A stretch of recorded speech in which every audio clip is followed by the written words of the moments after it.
What if I told you that peace, happiness, and freedom are not things you need to chase, but treasures already inside you? Eckhart Tolle's The Power of Now is a book that doesn't just teach, it transforms. It asks a bold question: can you live fully in the present, free from the chains of past regrets and future fears? Today, we're going deep into this life-changing masterpiece. Stay with me until the end because we'll not only uncover the core ideas of the book, but also discover practical ways to apply them in daily life. Let's begin with the author's story. For most of his life, Tolle was overwhelmed by depression and despair. At just 29, he often woke up in the middle of the night feeling worthless, questioning the purpose of his life. Nothing seemed to matter, not his family, his friends, or his job. One night, he was so consumed with pain that he wanted to escape life forever. But then, something extraordinary happened.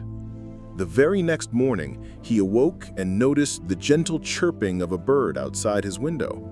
Sunlight touched his face, and for the first time in his life, everything felt new.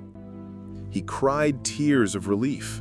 The ordinary world around him, trees, sunlight, even small objects in his room, appeared alive and beautiful.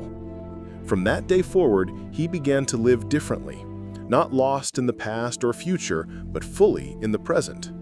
And soon, people began to notice. Strangers asked him, "What's your secret? How are you so happy?"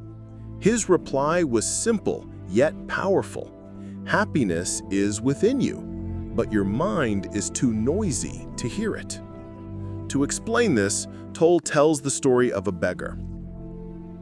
This beggar sat on the same old box, asking strangers for spare change.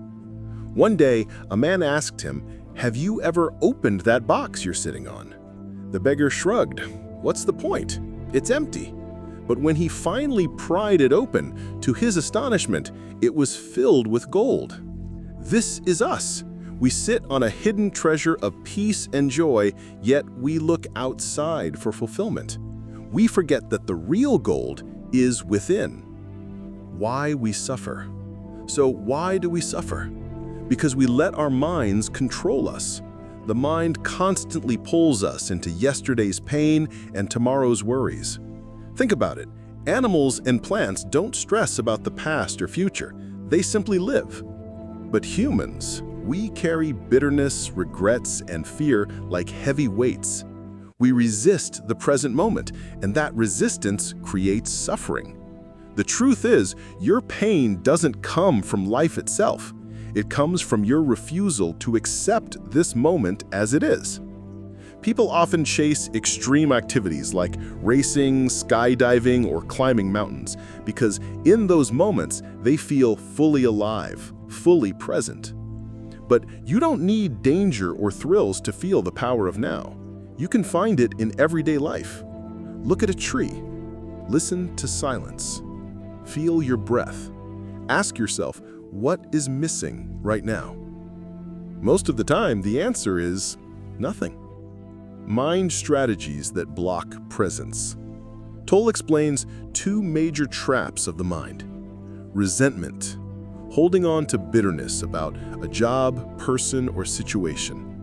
Inaction, staying stuck instead of changing or accepting a situation. Complaining keeps you locked in negativity.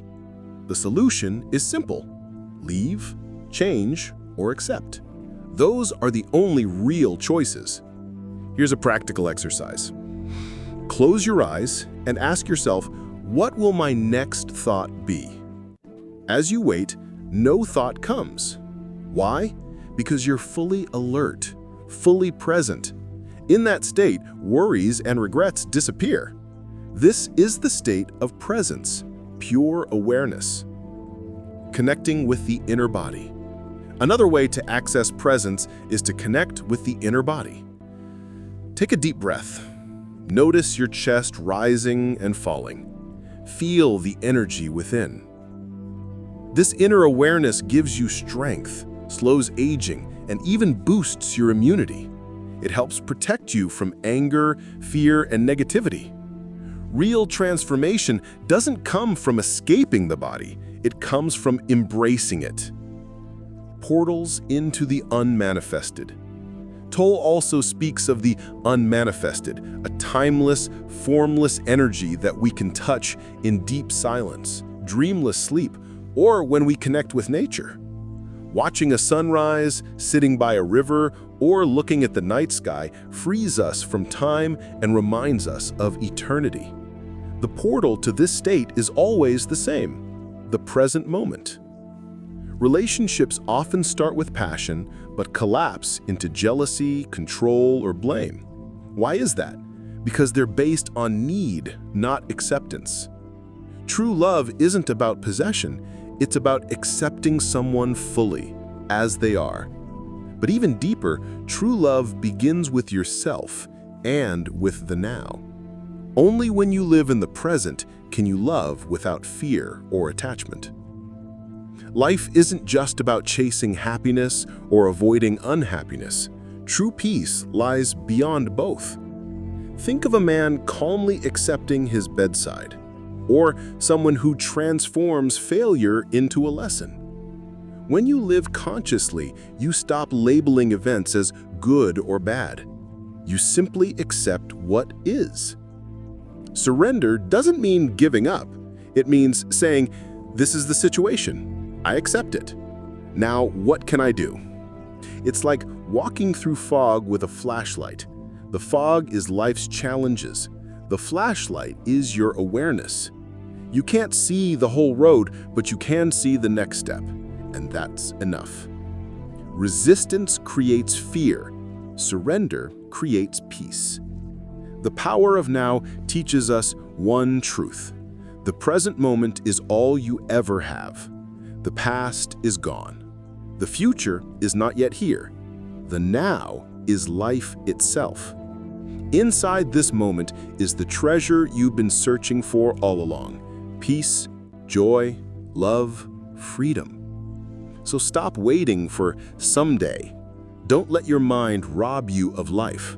The time to live fully, to love, to be happy is always now. Thank you for joining me on this journey through the power of now. If you found these insights meaningful, imagine what reading the full book can do. And if this summary helped you, don't forget to like, subscribe, and share it with someone who needs this message. Remember, you are part of a greater universe. You are the treasure. And the best moment of your life isn't behind you or ahead of you. It's happening right now.